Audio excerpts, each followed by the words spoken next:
അടൂർ ഗോപാലകൃഷ്ണനെ പോലും ചിരിപ്പിച്ച സിനിമ ഏതാണെന്ന് ചോദിച്ചാൽ ഉത്തരം ഒന്നേയുള്ളൂ. അതാണ് സി.ഐ.ഡി. മൂസ.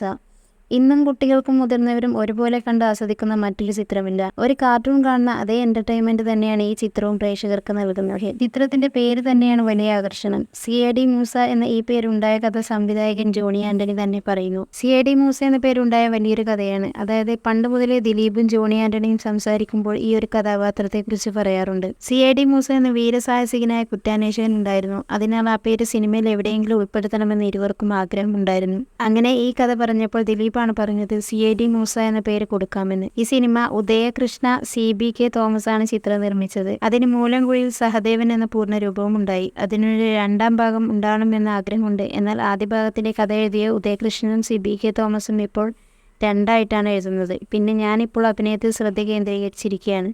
അതിനാൽ സംവിധാനത്തിലേക്ക് പെട്ടെന്നൊരു ചുവടുമാറ്റം പ്രയാസമാണെന്ന് ഫ്ലവേഴ്സ് ഒരു കൂടിയിൽ വെച്ച് ജോണി പറഞ്ഞു.